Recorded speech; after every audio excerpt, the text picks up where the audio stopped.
খলিফাতুল মুসলিমিন আবু বকর রাদিয়াল্লাহু তাআলা আনহু বিবির বলতেন, বিবি হালুয়া বানাও, রুটি বানাও, প্রতিদিন হালুয়া আর রুটি বানাইয়াও। ওই জানি একা একা ওই জঙ্গলের ভিতর দিয়া যাইতেন, জঙ্গলের ভিতর দিয়া যাইতেন, কাউরে সাথে করে নিতেন না। কোথায় যাইতো জাননি, কনা কোথায় যাইতো জানি না, একা একা যাইতেন, আবার কিছুক্ষণ পরে চলে আসতেন। ফারুক আজম উমর রাদিয়াল্লাহু তাআলা আনহু কয়, ঠিক আছে তোমাকে আর বলতে হবে না। তিনি বাড়িতে গেলেন, বাড়িতে গিয়া বিবির ডাক দিয়া কয়, ও বিবি তাড়াতাড়ি রুটি বানাও, হালুয়া বানাও। ফারুক আজম উমর রাদিয়াল্লাহু তাআলা আনহুর বিবি রুটি বানাইলেন আর হালুয়া বানাইলেন, হালুয়া বানাইলেন। হালুয়া বানাইয়া স্বামীর হাতে উঠাইয়া দিলেন। খলিফাতুল মুসলিমিন সেই হালুয়া নিয়া তিনিও আবু বকর রাদিয়াল্লাহু তাআলা আনহুর মতো জঙ্গলের ভিতর দিয়ে রওনা হয়েছেন, কিন্তু জানে না কোথায় যাইবে, এই হালুয়া কারে খাওয়াইবে, আগের খলিফা কারে খাওয়াইছে তার জানা নাই। হালুয়া নিয়ে যাইতে যাইতে যাইতে যাইতে গহীন জঙ্গলের ভিতরে চলে গেছে। এমন জায়গা আর কোনোদিন তিনি যায় নাই, ওই জায়গার ব্যাপারে তার কোনো আইডিয়া নাই। যাইতে যাইতে ফারুক আজম উমর রাদিয়াল্লাহু তাআলা এমন এক জায়গায় গেছে যেখানে দুর্গন্ধ দুর্গন্ধ ময়লা, এমন একটা জায়গায় গেছে। যাওয়ার পরে দেখে বাঙ্গা একটা ঘর, ঘরের ভিতরে একজন কুষ্ঠরোগী ওখানে শুয়ে আছে। উমর রাদিয়াল্লাহু তাআলা আনহু যখন ঘরের ভিতরে ঢুকলেন, ওই কুষ্ঠরোগী শরীর থেকে ঘাও দুর্গন্ধ বের হয়েছে, সারা শরীর পোকা, এমনকি জিহ্বায় পোকা। সে শুধু আউমাউ করে বলে, এত দেরিতে কেন আমার জন্য খানা নিয়ে আসছো, এত দেরিতে আমার জন্য খানা নিয়ে আসছো, আমার কি কষ্ট লাগে না, তুমি দেরি করে আসলা কেন? ফারুক আজম কথা বলে না, ওর তো পৃথিবীর শাসক, সে নীরব। কুষ্ঠ রোগীর কাছে যাওয়ার পর রোগীরে কয়, ও রোগী, ও বাবা, আমার তো দেরি হয়ে গেছে, আমারে মাফ করে দিন। খুঁজে খুঁজে বের করলেন জঙ্গলের ভিতরে, তার কি ঠেকা ছিল, কি প্রয়োজন ছিল। জঙ্গলের ভিতরে একজন কুষ্ঠরোগীর সেবা তিনি নিজে করবেন, তার কি প্রয়োজন ছিল।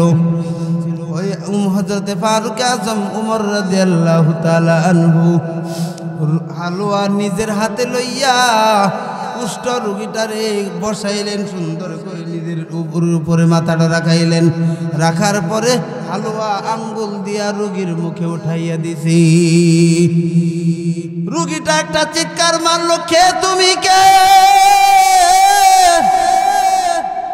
তুমি আঙ্গুল দিয়ে আমার মুখে খানা উঠাইয়া দাও, আমার বুঝি ব্যথা লাগে না, তোমার আঙ্গুলের ছোঁয়ায় আমার জিহ্বা, তুমি গাও, তুমি কি জানো না, তোমার আঙ্গুলের ছোঁয়ায় আমি আমার জিহ্বায় ব্যথা পেয়েছি। সত্য করে বলো তুমি কে, চোখেও দেখে না, সত্য করে বলো তুমি কি, প্রতিদিন আমার যে খানা খাওয়াই তুমি সেই মানুষ না, আমার বিশ্বাস। ফারুক আজম উমর রাদিয়াল্লাহু তাআলা আনহু কয়, তোমারে আমি আঙ্গুল দিয়া খাওয়াইছি, আমি জানি না তোমার মুখের ভিতরে এত ঘাও, তুমি কষ্ট পাইবা, আমি আঙ্গুল দিয়া খাওয়াইছি। প্রতিদিন তুমি কেমনে খাও আমার একটু বলে দাও। তুমি কি আগে তোমার পরিচয় দাও, আগে আপনি বলেন। যিনি প্রতিদিন আমার খানা খাওয়াইতো, আঙ্গুল দিয়া খাওয়াইতো না। তার আগে খলিফা ছিলেন, আপনারা সবাই জানেন, আবু বকর রাদিয়াল্লাহু তাআলা আনহু। আঙ্গুল দিয়া হাতে উঠাইয়া খানা খাওয়াইতো না, মুখে ঘাও থাকার কারণে আঙ্গুলের ছোঁয়া সহ্য করতে পারতো না। জিহ্বা জিবলার আগায় হালুয়া নিয়া বাদশাহ খলিফা অর্ধ পৃথিবীর খলিফা আবু বকর নিজের জিবলাই হালুয়া নিয়া রুগীর মুখে জিবলাটা ঢুকাইয়া দিত।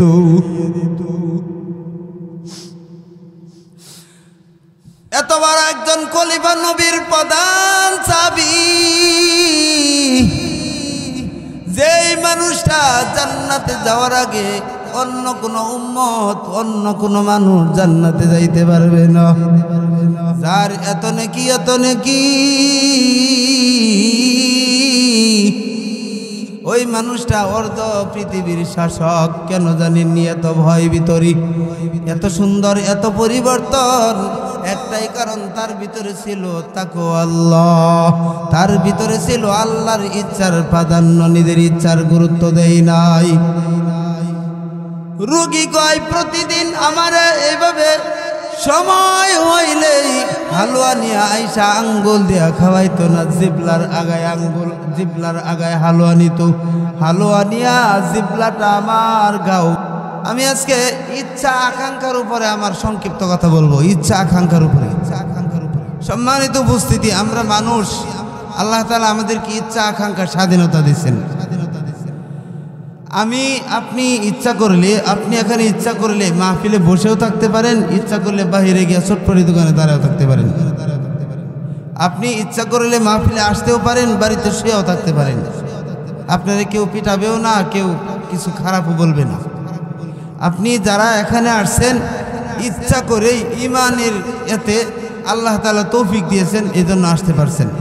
সম্মানিত হাজিরিন, আমাদের ইচ্ছার উপরে আমরা কথা বলতে পারি, আমরা স্বাধীনতা, যেদিকে যাইতে মন চাই ওদিকে যাইতে পারি। কেউ ইচ্ছা করে মসজিদ বানায়, কেউ ইচ্ছা করে গানের মঞ্চ বানায়, কেউ ইচ্ছা করে ভালো কাজ করে, আবার কেউ ইচ্ছা করে খারাপ কাজ করে। মানুষ আর জিনদের বেলা এটা, মানুষ ইচ্ছা করে মুখ দিয়া জিকিরও করতে পারে, আবার কেউ ইচ্ছা করে এই মুখ দিয়া খারাপ কথাও বলতে পারে। কথাগণ ঠিক কিনা? কেউ কুরআন তেলাওয়াত করতে পারে, এই মুখ দিয়া জিকিরুল্লাহ জিকির করতে পারে, আবার এই মুখ দিয়া কেউ গান গাইতে পারে, আবার এই মুখ দিয়া কেউ গান গাইতে পারে। তো আল্লাহ তাআলা আরেকটা সৃষ্টি যে সৃষ্টি করছেন, মানুষ আর জিন ছাড়া যত মাখলুকাত সৃষ্টি করছেন, ধরেন ফেরেশতার কথা আগে বলি, ফেরেশতার কথা আগে বলি। ফেরেশতাদের উপরে আল্লাহ তাআলা ওইরকম ইচ্ছা শক্তি দেয় নাই। ফেরেশতাদের উপরে আল্লাহ তাআলা কোনো ইচ্ছা শক্তি দেয় নাই। যাকে যে দায়িত্ব দিয়েছেন, শুরু থেকে দুনিয়া কিয়ামত পর্যন্ত আল্লাহর ইচ্ছাতেই তাদের থাকতে হবে, চলতে হবে। জোরে কোন ঠিক কিনা? যেমন কিছু ফেরেশতা আছে সেজদারত অবস্থায়, ওরা চিরদিন এভাবে থাকবে। কিছু ফেরেশতা আছে রুকুরত অবস্থায়, তারা এভাবেই থাকবে। কিছু ফেরেশতা আল্লাহ তাআলা বিশাল বড় বানাইছেন, যারা আরশ বহনকারী ফেরেশতা, এভাবেই তারা নিয়ে থাকবে। কোনোদিন বলতে পারবে না যে হাঁটুর গিরা ব্যথা করতেছে, কোমর ব্যথা করতেছে, আমি আর পারব না, এবার অন্য কি করে দেন, এরকম বলবে? পারবে না। এরকম ইচ্ছাই তাদের ভিতরে আসবে না, এরকম ইচ্ছাই তাদের ভিতরে আসবে না। যত ফেরেশতা আল্লাহ তাআলা বানাইছেন, আল্লাহ তাআলার ইচ্ছার উপরে তারা চলে। আর আল্লাহ তাআলা, আমরা মানুষ, আমাদেরকে ইচ্ছা দিয়েছেন, স্বাধীনতা দিয়েছেন। এই ইচ্ছা দিয়া তোমরা আমার ইবাদত করে জান্নাতে আসতে পারো, আবার এই ইচ্ছা যদি নিজের ইচ্ছা মতো খরচ করে, তাহলে জাহান্নামে আসতে হবে। এই জন্য ইমানদার মুমিন যারা, তারা চলবে আল্লাহর ইচ্ছার উপর। নিজের ইচ্ছা, কুরবানি, নিজের নফস সব কিছু আল্লাহর জন্য বিলাই দিবে। জোরে কোন ঠিক কিনা? ইমানদার মুমিনের যা আছে সব আল্লাহর সন্তুষ্টির জন্য চলবে, আল্লাহর হুকুম অনুযায়ী চলবে। তাহলে আল্লাহ তাআলা তার উপর রাজি, তার উপর খুশি হয়ে যান। বলেন সুবহানাল্লাহ। সম্মানিত উপস্থিতি, এই জন্যই তো আমাদের আকাবির বুজুর্গরা শুরু করে সাহাবী আজমাইনরা, তারা নিজেদের ইচ্ছাতে একটা কথাও বলে নাই, নিজের ইচ্ছাতে একটা কাজও করে নাই। এক ওলি সে একদিন বলতেছে যে আমি 20 বছর ধরে আমার স্ত্রীর সাথে সহবাস করি না। একটু কথা শুনেন ভালো করে। উনি বলতেছেন যে আমি 20 বছর ধরে আমার স্ত্রীর সাথে সহবাস করি না। তো আরেকজন মুরিদ কাছেই বসা, মুরিদে কয় যে কত বড় ডাহা মিছা কথা, অথচ বাচ্চা আছে 5 বছরে, সহবাস না করলে আইসে থেকে ঘরের ভিতরে থেকে পর্দার আড়ালে দাঁড়ায় তার স্ত্রী কয় গতকাল রাতেও সে আমার সাথে সহবাস করছে। কেমন মিশা কথা মসজিদ, সে কয় 20 বছর ধরে হ্যাঁ আমার সাথে সহবাস করে। এটা মিশা কথা। তা আল্লাহর ওলি আসলেই একজন ওলি, তিনি বলতেছেন যে তোমরা যে গুণগান করতেছো আমি বুঝতেছি, আমি যতদিন আমার স্ত্রীর সাথে মেলামেশা করেছি, আদর করেছি, একটাও আমার ইচ্ছাতে না, আল্লাহর হুকুম, আল্লাহর সন্তুষ্টির জন্য করেছি। বলেন সুবহানাল্লাহ। আপনি যে কোনো কাজ করবেন সেটা যদি আল্লাহর ইচ্ছা, আল্লাহকে খুশি করার জন্য হয়, আপনার দুনিয়াবি কায়দাও, আপনি দুনিয়াবি কাজেও আপনি নেকি পাইতে থাকবেন, আল্লাহ আপনার উপর সন্তুষ্ট হয়ে যাবেন। বলেন সুবহানাল্লাহ। আপনি হাল চাষ করবেন, ওটাও যদি আল্লাহর ইচ্ছা মতো করেন, আপনার আল্লাহর সন্তুষ্টি নিয়ে করেন, ওখানে আপনার কাজে লাগবে।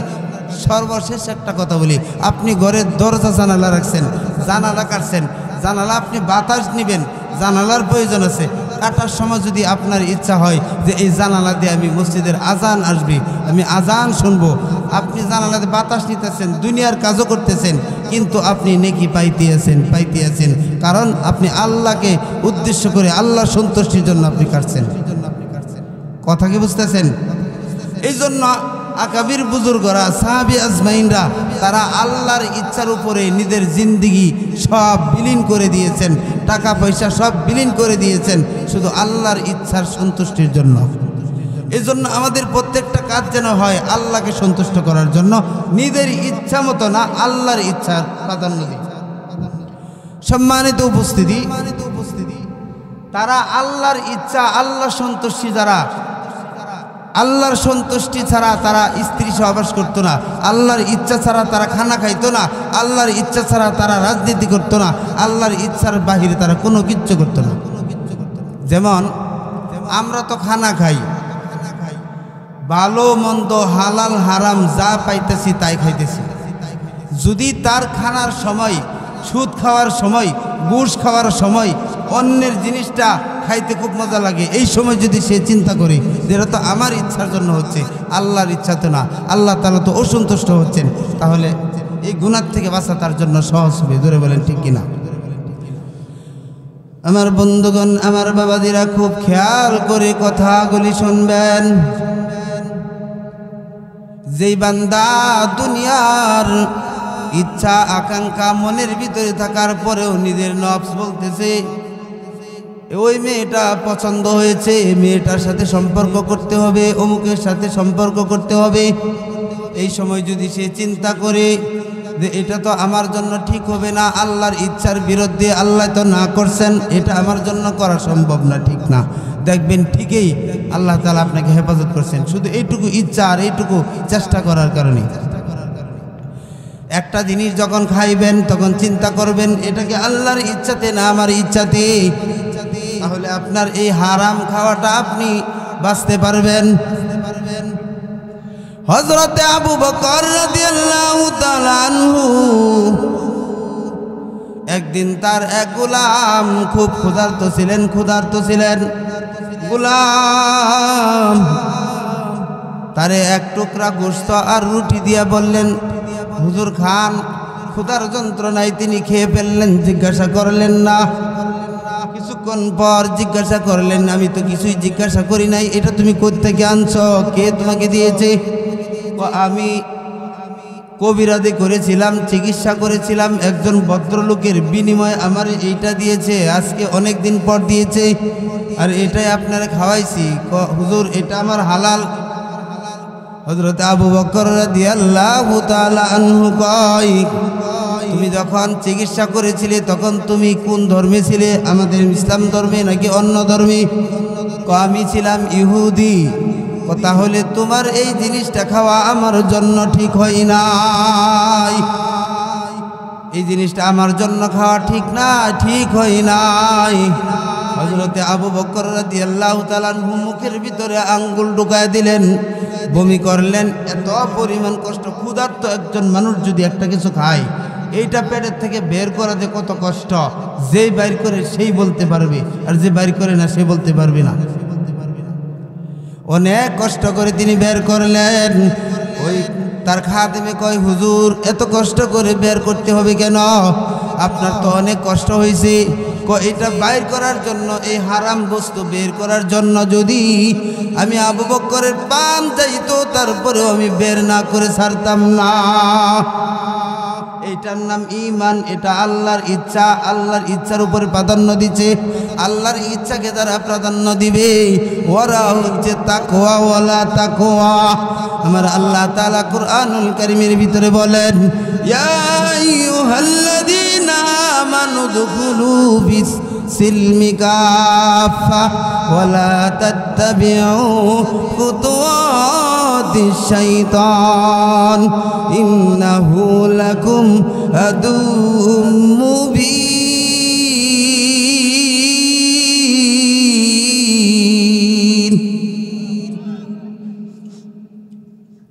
আল্লাহ তাআলা কয়, ও ঈমানদার মুমিনেরা, আল্লাহ তাআলা আরেক জায়গায় কয়, ইয়া আইয়ুহাল্লাযীনা আমানুত্তাকুল্লাহ। আল্লাহ কয়, আমারে বেশি ভয় করো, তাকওয়া অর্জন করো, আমার ইচ্ছাকে গুরুত্ব দাও। আল্লাহ তাআলা আয়াতের ভিতরে বলেন, ওয়া আম্মা মান খাফা মাকামা রাব্বিহি ওয়া নাহান নাফসা আনিল হাওয়া। যারা আমি আল্লাহরে ভয় পাইছে, আল্লাহরে ভয় করছে, আমার ভয়ে সে নিজের নফসের চাহিদা মতো চলে নাই, ইচ্ছা যেটা হয়েছে ওইটা করে নাই, আমার ইচ্ছাতে চলছে। আল্লাহ তাআলা তাদের জন্য সুসংবাদের ঘোষণা দিয়েছেন। বলেন সুবহানাল্লাহ। আল্লাহ তাআলা তাদের ব্যাপারে সুসংবাদ ঘোষণা দিয়েছেন। আমার বন্ধুগণ, যে ব্যক্তির ভিতরে তাকওয়া পুরোপুরি অর্জন করবে, আল্লাহর ভয় তার ভিতরে থাকবে, আল্লাহর ইচ্ছার উপরে নিজের ব্যক্তিগত জীবন, নিজের সামাজিক জীবন, পারিবারিক জীবন সব কিছুতে সাজাইবে, আল্লাহ তাআলা এই মানুষটারে খুব আদর করে, এই মানুষটাকে আল্লাহ তাআলা বন্ধু হিসাবে কবুল করে নাই। সে যে কোনো সময় যে কোনো দোয়া করুক, আল্লাহ তাআলা তারে কখনো ফিরা দেয় না। কেমনে ফিরা দেয় না? একজন সাহাবী হযরত ওমর ফারুক রাদিয়াল্লাহু তাআলা আনহুর দরবারে গেলেন, আর ছেলে সন্তানদের হাতে ধইরা নিয়ে গেছেন।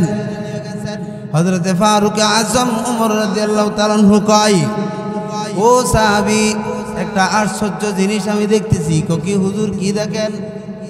আমিরুল মুমিনিন, আপনি কি দেখেন? তুমিও যেরকম, তোমার ছেলেও এরকম হুবাহুবু, কোনো পার্থক্য নাই।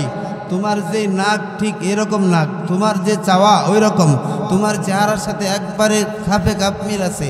এরকম তো আমি আর কোনো দিন দেখি নাই। কেমনে বাবার মতো সন্তান হয়? আমরা জানি যে যমজ দুই ভাই বোন হইলে একরকম হয়, অনেক সময় চেনা একটু কষ্ট হয়, কিন্তু বাবার মতো হুবাহুব সন্তান হয় এটা কম দেখছি। আপনারা কি বলেন? যমজ ভাই বোন হইলে দুজনে চেনা খুব কঠিন হয়, একই রকম হয়, কিন্তু বাবার মতো হুবাহুব এরকম সন্তান এরকম খুব কমই আমরা দেখছি। ফারুক আজম ওমর রাদিয়াল্লাহু তাআলা আনহু কয়, এইটা কিভাবে সম্ভব?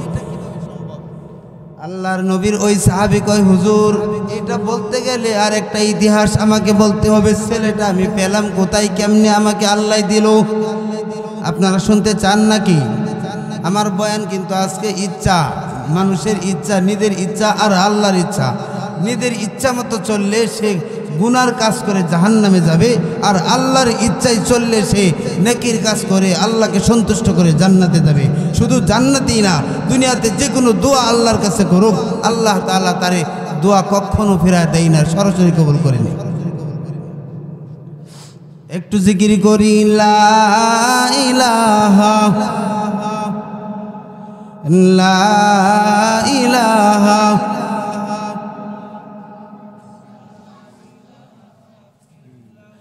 লা ইলাহা ইল্লাল্লাহু মুহাম্মাদুর রাসূলুল্লাহ সাল্লাল্লাহু আলাইহি ওয়াসাল্লাম। আল্লাহু আল্লাহু কি যে মধুর নাম, আল্লাহু আল্লাহু কি যে মধুর নাম। ধরার তামাম মনি মুক্তা পন্নহীরা সোনা দানা হয় না তাহার দাম। আল্লাহু আল্লাহু কি যে মধুর নাম। আমার বন্ধুগণ, আমার বাবাজি, হযরতে ফারুক আযম ওমর রাদিয়াল্লাহু তাআলা আনহু কয়, বলো তোমার সেই ঘটনা কি? এই ছেলে তুমি কোথা থেকে আনছো, তোমার ঘটনাটা বলো। আল্লাহর নবীর ওই সাহাবী কয়, হুজুর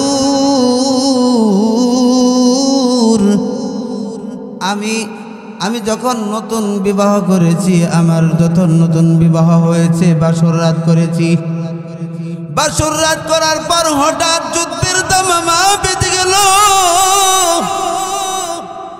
যুদ্ধের জন্য আহ্বান করা হলো। আমার বিবি তখন গর্ভে, আমার বাচ্চা, আমার বিবির গর্ভে মাত্র বাচ্চা আসছে। বিবি আমারে ডাক দেয়া কই, স্বামী যুদ্ধে যাইবেন, ভালো কথা, আমি আপনাকে না বাধা দিব না। ও স্বামী,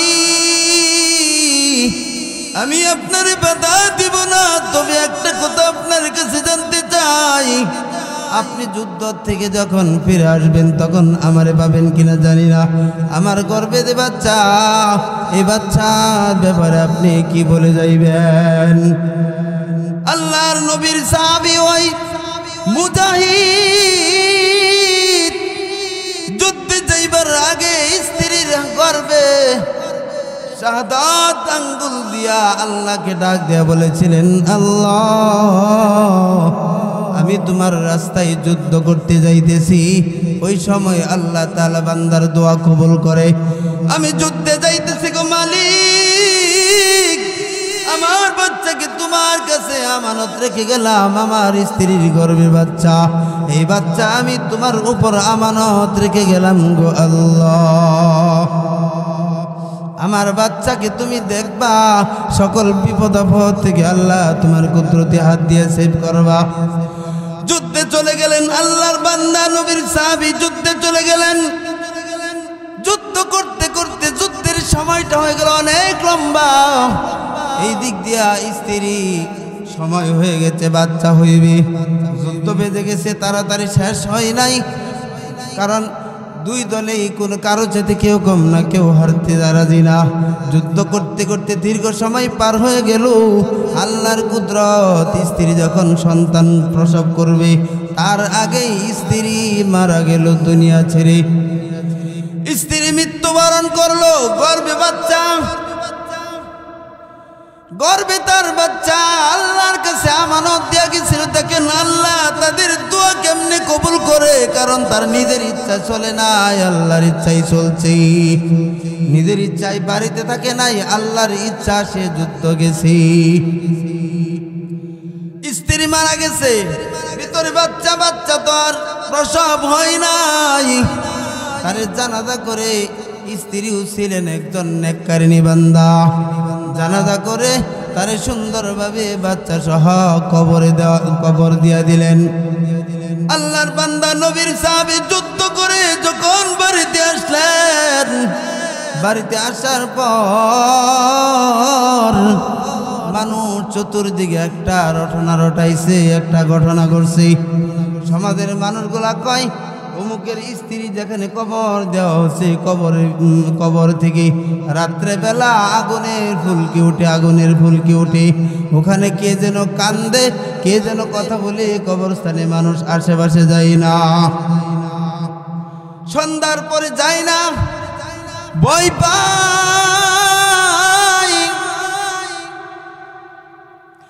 আল্লাহর বান্দা সাহাবী বাড়িতে আসলেন, যখন এই গুঞ্জন শুনলেন, কয় আমার স্ত্রী কবরে আগুন জ্বলতে পারে না, কারণ আমার স্ত্রী একজন নেককারিনী আবেদা সালেহা, কখনো তার কবরে আগুন জ্বলতে পারে না, আমি বিশ্বাসই করি না, আমি বিশ্বাসই করি না। আল্লাহর বান্দা সাহাবী ওই কবরের কাছে গেলেন, আগুনের ফুলকির মতো নূর বের হইতেছিলেন, কবরের কাছে তিনি একা একা গেলেন। যখন কবরের কাছে গিয়া দাঁড়াইলেন, সঙ্গে সঙ্গে তার স্ত্রী ডাক দেয়া কবরের ভিতর থেকে কথা বললেন, স্বামী আমার, আপনি আসতে আসতে দেরি হচ্ছে, আর আল্লাহ তাআলা আজরাইল পাঠাইয়া আমার দুনিয়া থেকে নিয়ে আসছে। ও স্বামী,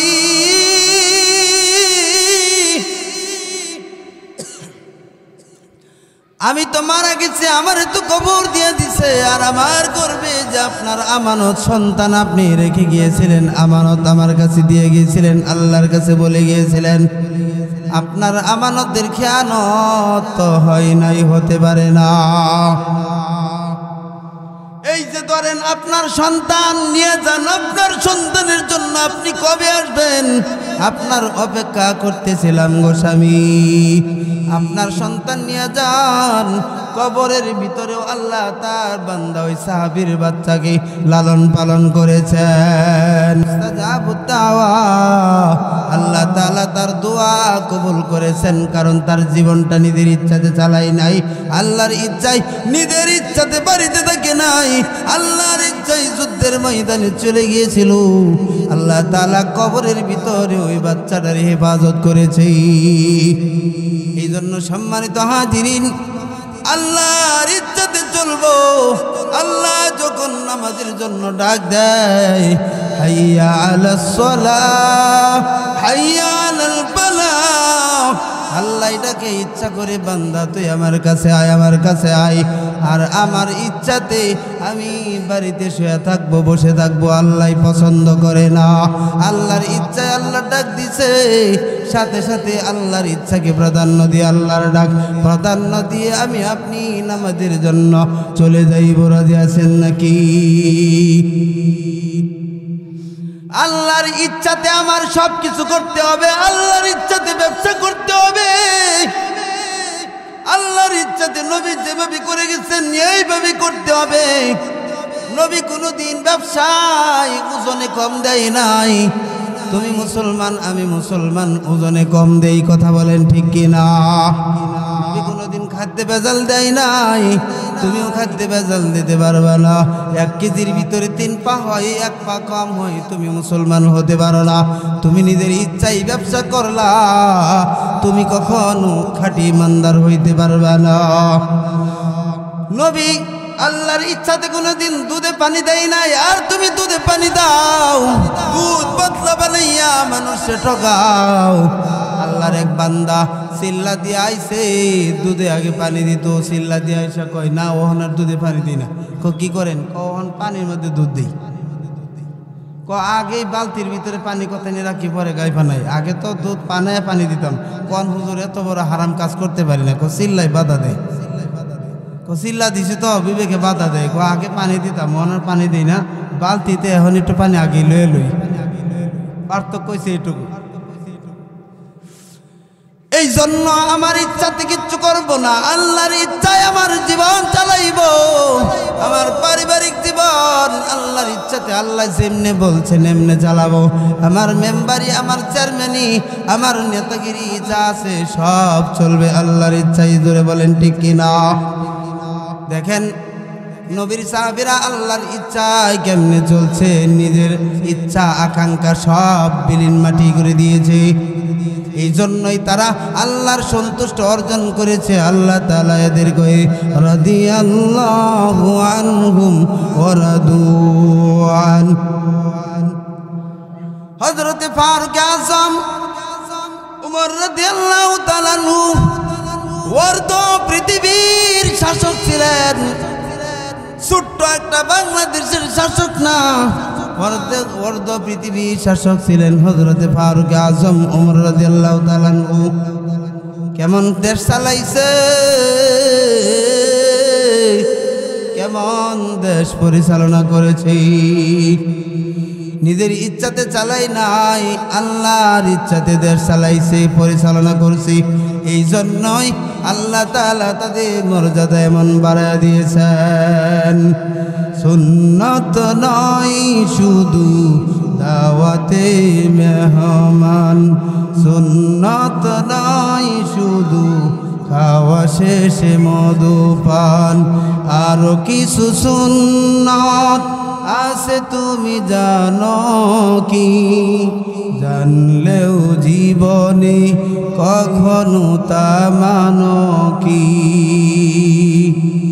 আরো কিছু সুন্নাত জানলেও মানো কি? এমন ভাবে দেশ চালাইছে, কোনদিন নিজের ইচ্ছাতে নিজের পছন্দের মানুষের পক্ষে রায় দেয় নাই। চিন্তা করছে আল্লাহ তো দেখতেছে, আল্লাহ তো দেখবে, আমার ইচ্ছার কোনো মূল্য নাই, আল্লাহর ইচ্ছা। ফারুক আজম উমর রাদিয়াল্লাহু তাআলা আনহু যখন প্রথম খলিফা হইলেন, ফারুক আজম উমর রাদিয়াল্লাহু তাআলা আনহু খলিফা হওয়ার পর তিনি মন্ত্রী পরিষদে যারা দায়িত্ব ছিল অন্যান্য সাহাবীদের জিজ্ঞাসা করি যে হযরতে আবু বকর আমার আগে যে খলিফা দেশ চালাইছে তার ব্যাপারে আমাকে কিছু আইডিয়া দাও, তার ব্যাপারে আমার কিছু জানাও। ফারুক আজম উমর রাদিয়াল্লাহু তাআলা আনহু জানতে লাগলেন হযরত আবু বকরের ইতিহাসগুলা। আর আবু বকর খলিফা হওয়ার পর নবী মুহাম্মদুর রাসূলুল্লাহ কেমনে চালাইছে এইগুলা আইডিয়া নিয়েছেন। সামনাসামনি দেখে সব কিছুর অভিজ্ঞতা অর্জন করেছেন। হযরত উমর রাদিয়াল্লাহু তাআলা আনহুর ওই মজলিসে একজন সাধারণ একজন গ্রাম্য সাহাবী ছিলেন। ডাক দিয়া কয়, আমিরুল মুমিনিন, আমার একটা কথা আবু বকর রাদিয়াল্লাহু তাআলা আনহুর মনে হয়ে গেছে, জানি না এটা আর কেউ জানে কিনা, আমার স্মরণ হয়ে গেছে। তিনি জিজ্ঞাসা করলেন, কি স্মরণ হয়েছে বলো? প্রতিদিন খলিফাতুল মুসলিমিন আবু বকর রাদিয়াল্লাহু তাআলা আনহু বিবির বলতেন, বিবি হালুয়া বানাও, রুটি বানাও, প্রতিদিন হালুয়া আর রুটি বানাইয়াও। ওই জানি একা একা ওই জঙ্গলের ভিতর দিয়া যাইতেন, জঙ্গলের ভিতর দিয়া যাইতেন, কাউরে সাথে করে নিতেন না। কোথায় যাইতো জাননি? না, কোথায় যাইতো জানি না, একা একা যাইতেন, আবার কিছুক্ষণ পরে চলে আসতেন। ফারুক আজম উমর রাদিয়াল্লাহু তাআলা আনহু কয়, ঠিক আছে, তোমাকে আর বলতে হবে না। তিনি বাড়িতে গেলেন, বাড়িতে গিয়া বিবির ডাক দিয়া কয়, ও বিবি, তাড়াতাড়ি রুটি বানাও, হালুয়া বানাও। ফারুক আজম উমর রাদিয়াল্লাহু তাআলা আনহুর বিবি রুটি বানাইলেন আর হালুয়া বানাইলেন। হালুয়া বানাইয়া স্বামীর হাতে উঠাইয়া দিলেন।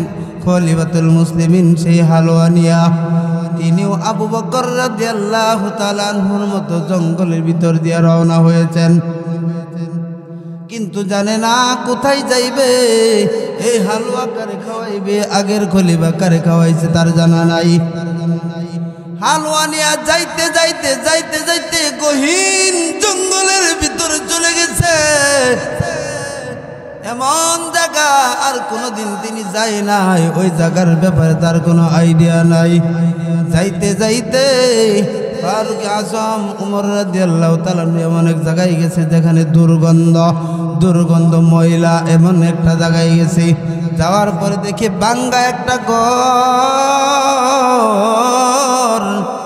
ঘরের ভিতরে একজন কুষ্ঠরোগী ওখানে শুয়ে আছে। উমর রাদিয়াল্লাহু তাআলা যখন ঘরের ভিতরে ঢুকলেন, ওই কুষ্ঠরোগী শরীর থেকে ঘাও দুর্গন্ধ বের হয়েছে, সারা শরীর পোকা, এমনকি জিহ্বায় পোকা। সে শুধু আউমাউ করে বলে, এত দেরিতে কেন আমার জন্য খানা নিয়ে আসছো? এত দেরিতে আমার জন্য খানা নিয়ে আসছো, আমার কি কষ্ট লাগে না? তুমি দেরি করে আসলা কেন? ফারুক আজম কথা বলে না, ওর তো পৃথিবীর শাসক, সে নীরব। কুষ্ঠ রোগীর কাছে যাওয়ার পর রোগীরে কয়, ও রোগী, ও বাবা, আমার তো দেরি হয়ে গেছে, আমারে মাফ করে দিন। খুঁজে খুঁজে বের করলেন জঙ্গলের ভিতরে তার কি ঠেকা ছিল, কি প্রয়োজন ছিল। জঙ্গলের ভিতরে একজন কুষ্ঠরোগীর সেবা তিনি নিজে করবেন, তার কি প্রয়োজন ছিল। ওই হযরতে ফারুক আজম উমর রাদিয়াল্লাহু তাআলা আনহু হালুয়া নিজের হাতে লইয়া কুষ্ঠরোগীটারে বসাইলেন, সুন্দর করে নিজের উপরে মাথাটা রাখাইলেন। রাখার পরে হালুয়া আঙ্গুল দিয়া রোগীর মুখে উঠাইয়া দিছি। রোগীটা একটা চিৎকার মারলো, কে তুমি, কে তুমি আঙ্গুল দিয়ে আমার মুখে খানা উঠাইয়া দাও। আমার বুঝি ব্যথা লাগে না, তোমার আঙ্গুলের ছোঁয়ায় আমার জিহ্বা, তুমি গাও, তুমি কি জানো না তোমার আঙ্গুলের ছোঁয়ায় আমি আমার জিহ্বায় ব্যথা পেয়েছি। সত্য করে বলো তুমি কে, চোখেও দেখে না, সত্য করে বলো তুমি কি। প্রতিদিন আমার যে খানা খাওয়াই তুমি সেই মানুষ না, আমার বিশ্বাস। ফারুক আজম উমর রাদিয়াল্লাহু তাআলা আনহু কয়, তোমারে আমি আঙ্গুল দিয়া খাওয়াইছি, আমি জানি না তোমার মুখের ভিতরে এত ঘাও, তুমি কষ্ট পাইবা, আমি আঙ্গুল দিয়া খাওয়াইছি। প্রতিদিন তুমি কেমনে খাও আমার একটু বলে দাও। তুমি কি আগে তোমার পরিচয় দাও, আগে আপনি বলেন। যিনি প্রতিদিন আমার খানা খাওয়াইতো আঙ্গুল দিয়া খাওয়াইতো না, তার আগে খলিফা ছিলেন আপনারা সবাই জানেন আবু বকর রাদিয়াল্লাহু তাআলা আনহু। আঙ্গুল দিয়া হাতে উঠাইয়া খানা খাওয়াইতো না, মুখে ঘাও থাকার কারণে আঙ্গুলের ছোঁয়া সহ্য করতে পারতো না। জিবলার আগায় হালুয়া নিয়া বাদশা খলিফা, অর্ধ পৃথিবীর খলিফা আবু বকর নিজের জিবলায় হালুয়া নিয়া রুগীর মুখে জিবলাটা ঢুকাইয়া দিত।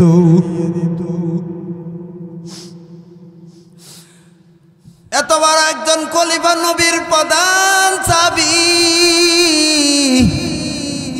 যেই মানুষটা জান্নাতে যাওয়ার আগে অন্য কোনো উম্মত, অন্য কোনো মানুষ জান্নাতে যাইতে পারবে না, যার এত নেকি ওই মানুষটা অর্ধ পৃথিবীর শাসক। কেন জানেননি এত ভয় ভিতরি, এত সুন্দর, এত পরিবর্তন? একটাই কারণ, তার ভিতরে ছিল তাকওয়া আল্লাহ, তার ভিতরে ছিল আল্লাহর ইচ্ছার প্রাধান্য, নিজের ইচ্ছার গুরুত্ব দেয় নাই। রোগী কয় প্রতিদিন আমার এইভাবে সময় হইলেই হালুয়া নিয়ে আইসা আঙ্গুল দিয়া খাওয়াইতো না, জিবলার আগায় হালুয়া নিত। হালুয়া নিয়া জিবলাটা আমার ঘাও এত পরিমাণ ঘাও, আমার জিবলা আমার মুখের ভিতরে আমার জিবলার সাথে হালুয়া লাগাইয়া দিত, তার জিবলা দিয়ে আমি খাইতাম। তুমি আমার আজকে কি আর আমার খানা খাওয়াইতা, তোমার পরিচয় দাও। প্রতিদিন যিনি আসেন তুমি সেই মানুষটা, তোমার পরিচয় দাও। হযরত উমর রাদিয়াল্লাহু তাআলা কান্দে শিশু বাচ্চার মতো কান্দে, আর কয় ও বাবা, যিনি প্রতিদিন খাওয়াইতো তিনি আর কোনোদিন তোমার খানা খাওয়াইতে আসবে না। গতকালকে তিনি আমাদের সবাইকে ছেড়ে অন্ধকার কবরের সাথী হয়ে গেছেন, আর কোনোদিন আসবে না। কোনোদিন আবু বকর যে এত বড় খলিফা পরিচয়টা পর্যন্ত এই রোগীর দেয় নাই। যদি ভয় পাই রোগী, যদি ভয় পাই, যদি না খায়, ভয়ে যদি কোনো কিছু হয়, এই জন্য নিজের পরিচয়টা পর্যন্ত দিত না। ফারুক আজম উমর রাদিয়াল্লাহু তাআলা আনহু কয়, ও বাবা, তিনি আর কোনোদিন আপনার খাওয়াইতে আসবে না, তিনি সাধারণ আর কেউ না, তার নাম হযরত আবু বকর রাদিয়াল্লাহু তাআলা আনহু। এই আবু বকর রাদিয়াল্লাহু তাআলা আনহু যখন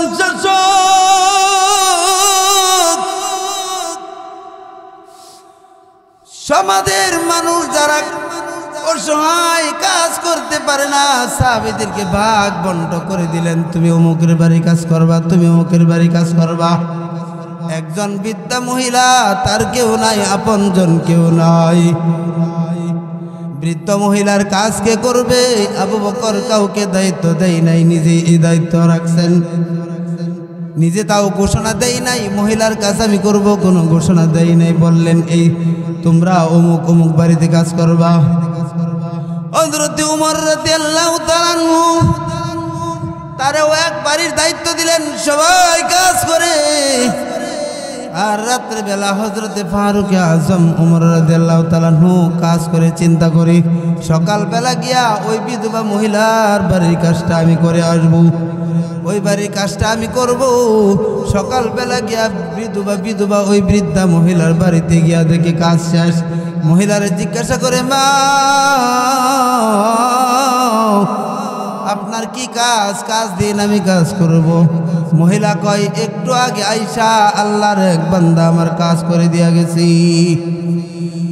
হযরত উমর রাদিয়াল্লাহু তাআলা আনহু কয়, তাহলে মনে মনে কই আরো আগে আসতে লাগবে। চলে গেলেন। পরের দিন ফজরের নামাজের একটু আগেই ফারুক আজম ওমর রাদিয়াল্লাহু তাআলা আনহু আসলেন। তখনও কিন্তু আবু বকর রাদিয়াল্লাহু তাআলা আনহু খলিফা, তিনি আমির। ফজরের আগে আইসা বিধবা মহিলারে কই, মা আজকে দেন কাজটা আমি করে দিই, পানি যদি লাগে পানি এনে দেই, আপনার থাল বাসন যদি ধুইতে মাজতে হয় দেন আমি মেজে দিই। হযরতে উমর রাদিয়াল্লাহু তাআলা আনহু যখন মহিলারে কই, মহিলা কয়, তুমি এখন আসছো, একটু আগে আইসা একজনে কাজ করে দিয়া গেছি। হযরতে উমর রাদিয়াল্লাহু তাআলা আনহু কয়, ঘটনা কি? কে আসে কাজ করতে প্রতিদিন? কে আসে? আমাকে আগে খুঁজে বের করতে হবে। তৃতীয় দিন রাত্রেবেলা হযরত উমর রাদিয়াল্লাহু তাআলা আনহু রাস্তার আড়ালে চুপটি মেরে বসে রইলেন। গভীর রাত, ফারুক আজম উমর রাদিয়াল্লাহু তাআলা আনহু একটা ঝোপের আড়ালে বসে রইলেন। দেখে অন্ধকারের ভিতরে একজন মানুষ, পায়ে জুতা নাই, হাঁটতে হাঁটতে মিটি করে আসে। তিনি দৌড় দিয়া গিয়া সামনে গিয়া দাঁড়াইয়া হাতটা খপ করে ধরলেন। কে গো? আল্লাহর বান্দা, আমি আসি ওই বিধবা মহিলা, ওই বুড়িমার কাজ করার জন্য, আর আপনি আগে এসে তার কাজ করে দিয়া যান। কি আপনি? মুখের দিকে হাত ধরে যখন মুখের দিকে তাকাইলেন, এটা আর কেউ না, মুসলিম প্রধান খলিফা হযরতে আবু বকর রাদিয়াল্লাহু তাআলা আনহু।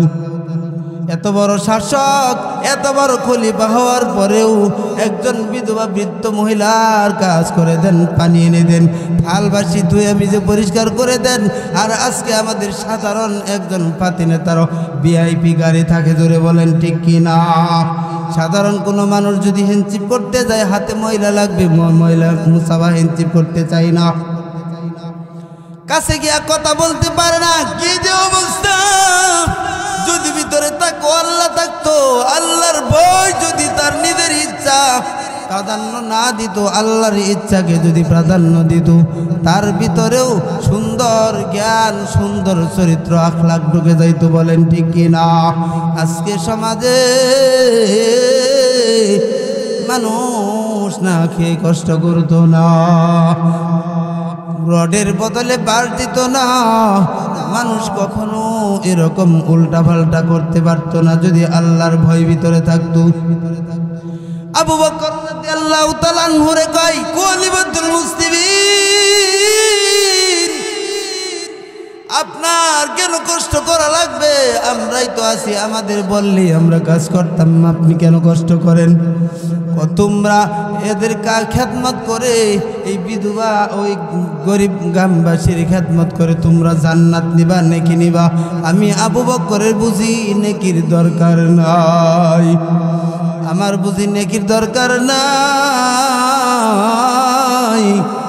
আমার বুঝি নেকির দরকার নাই। তারা নেকির চিন্তা করে, আর আমরা চিন্তা করি কোনো মতন যদি একটা শেয়ার পায় নেই, চিন্তা করি কেমনে আমার নির্বাচনে 5 লক্ষ 10 লক্ষ খরচ হয়েছে, কেমনে টাকা উঠাইব, কেমনে ঢাকায় বাড়ি করব, কেমনে শহরে বাড়ি করব, কেমনে সন্তানদের বিদেশ লেখাপড়া করাইব। গরিব মরে মরুক, গরিব জাহান্নামে যাক, আগে নিজের জীবন বাঁচাই। জুড়ে বলেন ঠিক কি না? উমর রাদিয়াল্লাহু তাআলা আনহু কয়, ও খলিফাতুল মুসলিমিন, আমার জানতে যদি ইচ্ছা করে রাত্রিবেলা ভালো কথা আপনি কাজ করবেন, আপনি রাত্রিবেলা কেন আসেন? দিনের বেলা তো কাজ করতে দিবা না, তোমরা তো আমার কাজ করতে দিবে না, দিনের বেলা বুড়ি মাও আমার কাজ করতে দিবে না। তাহলে মানলাম রাত্রিবেলা এই জন্য আসুন। আপনার খালি পা কেন, জুতা ছাড়া কেন আসেন? আপনি এরকম চুপি চুপি কেন আসেন? ফারুকে আজমের কথা শুনে আবু বকর রাদিয়াল্লাহু তাআলা কই, জুতার খরম পায়ে যদি আমি আসি, শব্দ হইবে, রাস্তার পাশের মানুষজনের ঘুমের ক্ষতি হইবে। এই জন্যই আমি জুতা আনি না, খালি পায়ে আমি আমার পরিবার কাজ করতে আসি। ইয়ার নামে তাকওয়া আল্লাহ, এইটার নামে আল্লাহর ইচ্ছা। আল্লাহর ইচ্ছার উপরে প্রাধান্য দেয়, নিজের ইচ্ছার উপরে কোনো প্রাধান্য নাই। নিজের তো অনেক কিছু মন চাই, নিজের মন চাই ঘুষ খাইতে, নিজের মন চাই সুদ খাইতে, নিজের মন চাই অমুক মেয়ের সাথে কথা বলতে, নিজের মন চাই টিভি দেখতে, নিজের মন চাই যাত্রা দেখতে, নিজের মন চাই নাটক দেখতে, বিভিন্ন গুনার কাজ নিজের মনে চাই। আল্লাহ কয়, ইচ্ছা দিয়েছি আমি, ইচ্ছা শক্তি দিয়েছি আমি, তোমার মন চাইলে নিজের ইচ্ছাতে তুমি জাহান্নাম নিতে পারো। আর যদি ইচ্ছা, তোমার নিজের ইচ্ছাকে কুরবানি দাও, আমার ইচ্ছাকে যদি প্রাধান্য দাও, আমি তোমারে আমার বন্ধু, আমার কাছে আমি তোমাকে বন্ধু হিসাবে কবুল করব, আমি তোমারে জান্নাতে দিব।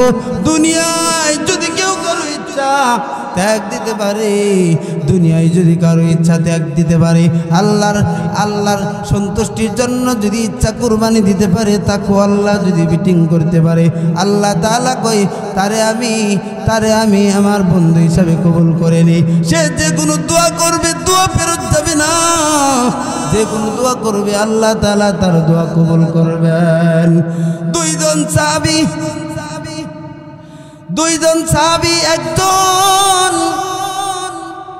দুইজনে যুদ্ধে যাইবে, একজনে প্রস্তাব দিছে আর একজন রে যে আমরা তো মুস্তাজাবুদ দাওয়া, যুদ্ধে যাব, আমি দোয়া করব, তুমি আমিন বলবা, আর তুমি যখন দোয়া করবা আমি আমিন বলবো।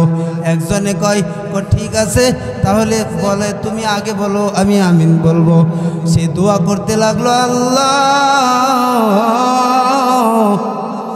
আমি যুদ্ধে যাওয়ার পর এমন মানুষ যেন আমার সামনে আসে, আমি যেন তার অর্থ সম্পদ, টাকা পয়সা, দামি অনেক কিছু তার সঙ্গে থাকে, তারে আমি হত্যা করব, তার অর্থ সম্পদ সব বাইতুল মালে জমা করব। মুসলমান ইসলামের জন্য কাজে লাগবে।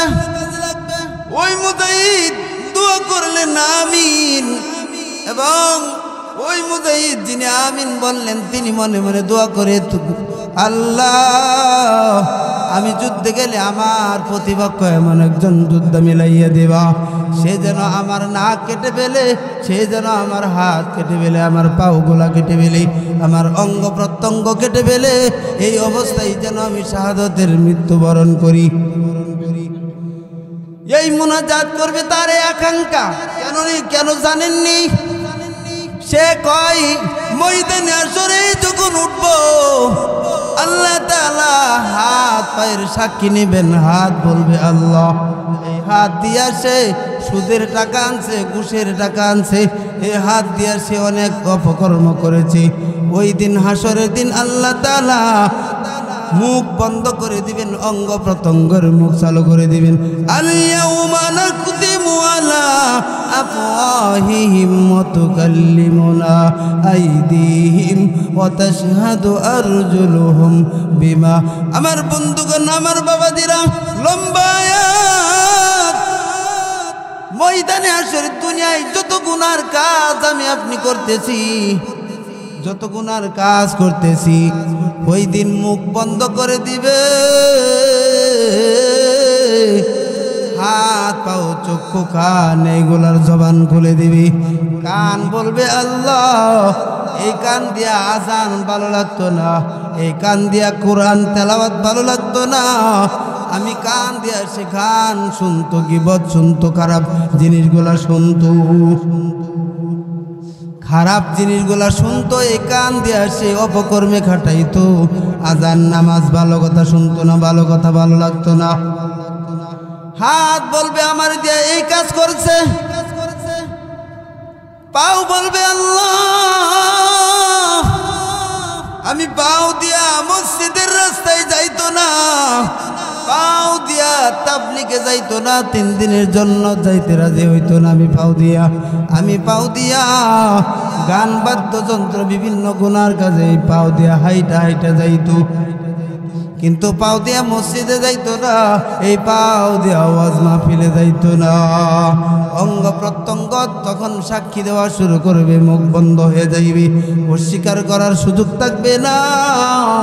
আজকে এই হাতকে আপন মনে করেন, চক্ষুকে আপন মনে করেন, কান আপন মনে করেন, অথচ এরাই এক সময় আমার আপনার বিরুদ্ধে সাক্ষী দিবি, এক সময় এরা আমার আপনার বিরুদ্ধে সাক্ষী দিবে। এই জন্য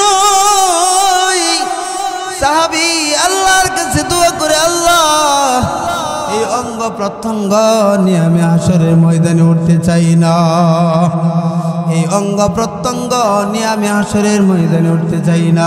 যেই জমিনে দাঁড়াইয়া আপনি গুনাহ করছেন এই জমিনও আপনার বিরুদ্ধে সাক্ষী দিবি, যেই গাছের উপরে দাঁড়াইয়া আপনি গুনার কাজ করছেন গাছ আপনার বিরুদ্ধে সাক্ষী দিবি। এমন কোনো জায়গা নাই, এমন কোনো জিনিস নাই ময়দানে হাসরে আপনার বিরুদ্ধে সাক্ষী দিবে না, সবাই সাক্ষী দিবে। এই জন্যই গুনাহ করার সময়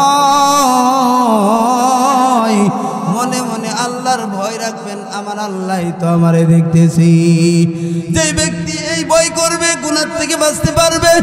এই জন্য ওই সাহাবী কয়, আল্লাহ মৃত্যুর সময় আমি আমার এই অঙ্গ প্রত্যঙ্গ সাক্ষী নিয়ে আমি হাসরের ময়দানে উঠতে চাই না, অঙ্গ প্রত্যঙ্গ ছাড়া আমি হাসরের ময়দানে উঠতে চাই। আল্লাহ তাআলা তাদের দোয়া কবুল করলেন, তারা ছিলেন মুস্তাজাবুদ দাওয়া, দোয়া কবুল করলেন। যুদ্ধের ময়দানে দেখা গেল যেই বান্দা যেই সাহাবী দোয়া করলেন, আমি যেন এমন একজন মানুষের সম্মুখীন হই, তার অর্থ সম্পদ থাকে, টাকা পয়সা থাকে, যুদ্ধ করতে করতে আমি তার মেরে ফেলবো, আর অর্থ সম্পদ না বাইতুল মালে জমা করব। তার দোয়াও কবুল হইল। যুদ্ধের পরে অনেক টাকা পয়সা না বাইতুল মালে জমা করলো, আর ওই ব্যক্তির দোয়াও কবুল হইল। যুদ্ধের পরে দেখা যায় তার হাত নাই, পাও নাই, সব কেটে নিয়েছি। ওই বন্ধু কয়, বন্ধু তোমার দোয়াই ছিল উত্তম, তোমার দোয়া ছিল উত্তম। আমার বন্ধুগণ দোয়া কবুল হয়েছে, আল্লাহ তাদের দোয়া কবুল করেছেন। একটু আগে আমি যেই কথা বলেছি, ইচ্ছার উপরে আল্লাহর উপর কুরবানি হয়েছেন, এই জন্য আল্লাহ তাদের দোয়া কবুল করেছেন। এখনো যদি তাকওয়া ভিতরে ফিটিং করতে পারেন, নিজের ইচ্ছা কাম প্রবৃত্তি যদি আপনি বিলীন মাটি দিতে পারেন, যদি আল্লাহর ইচ্ছাকে প্রাধান্য দেন, আল্লাহর ভয় যদি ভিতরে থাকে, এখনো আপনার দোয়া আল্লাহ ফিরাইয়া দিবে না, কবুল করবেন। আমরা তো দোয়া করি, দোয়া কবুল হয় না। এই যে দোয়া করি, দোয়া কোনোটা কবুল হয় না, দোয়া কবুল হয় না, তার 1 নাম্বার কারণ এইটা, আল্লাহর ইচ্ছা মতো চলি না, নিজের ইচ্ছা মতো চলি। আল্লাহ কই, ইচ্ছা দিয়েছে আমি, ইচ্ছা দিয়ে মন চাইলে জান্নাত নিতে পারো, ইচ্ছা দিয়ে মন চাইলে জাহান্নামে যাইতে পারো, তোমার ইচ্ছা। এই জন্য আল্লাহ তাআলাকে ভয় করব, নিজের ইচ্ছার উপরে আল্লাহর ইচ্ছাকে প্রাধান্য দিব। রাজি আছেন তো ইনশাআল্লাহ? সবাই রাজি আছেন? আজান যখন হয় নিজের ইচ্ছা করে শুয়ে থাকবেন না, ইচ্ছার বিরুদ্ধে আল্লাহর ইচ্ছায় আপনি নামাজে চলে যাইবেন। আল্লাহ তাআলা আমাদের সবাইকে কথাগুলির উপর আমল করে সুন্দর জিন্দেগি গঠন করে কবরে যাওয়ার তৌফিক আমাদের সবাইকে দান করেন। সকলে বলেন আমিন। ওয়া আখিরু দাওয়ানা আলহামদুলিল্লাহি রাব্বিল আলামিন। আসসালামু আলাইকুম।